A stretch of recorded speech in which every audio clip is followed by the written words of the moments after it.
Hi, I'm Dave Ulrich. Today we're talking about two questions. What does it take to be effective as an HR professional? And what does it take for HR to be effective in driving business results? Great questions. We've just done a study with incredible partners from around the world with over 20,000 respondents, and we have 6 domains of successful HR professionals. Strategic positioning, credible activists. Can I connect the outside and the inside? Then inside the organization, there's 4 domains of interest where HR should have an impact. The one we're going to talk about today is capability building. Capability building is one that's captured my heart. Often in HR, we focus on the individual. Who's got talent? And how do we build talent? What I love with capability is the talent has to come together in teamwork. And you have to make the whole more than the individual parts. The example we love to use is sports.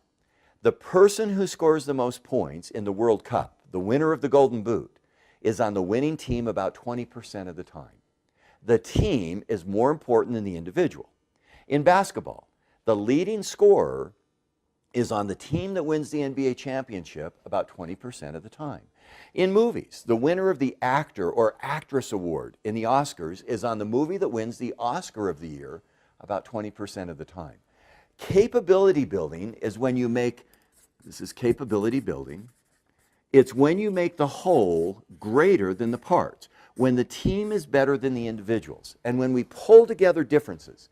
Now, what's really interesting about that is we found that the capacity to build capabilities has an impact on how well you're seen as an effective HR professional, about 17%.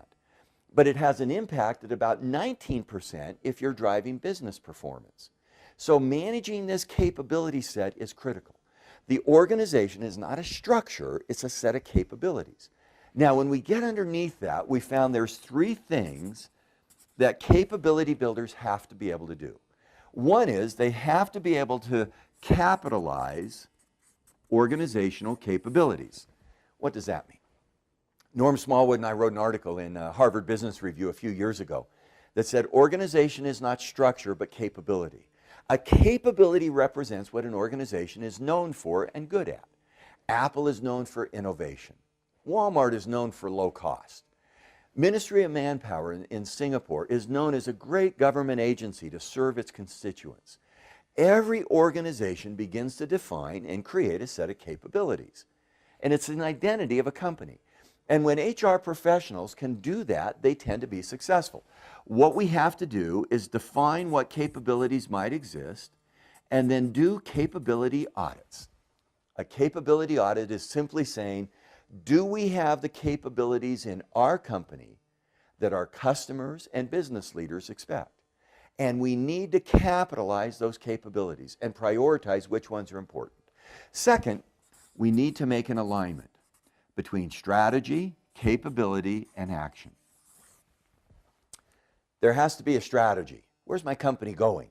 What capabilities then do I need to establish within my company to succeed?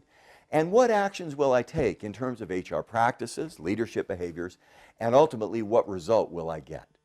HR professionals are the architects and the innovators around that.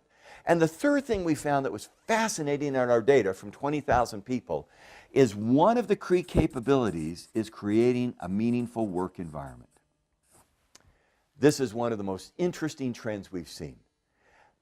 The work around employee engagement, the work around positive psychology, the work around meaning and purpose at work, that begins to be an absolutely critical capability. And it deals with things like work-life balance, like helping employees find meaning in their work, like being positive and creating abundance. That's one of the capabilities that we find absolutely critical. So I want to be a successful HR professional. Be able to focus on capabilities, capitalize them, define them, audit them, align them, and then build meaning into the organization.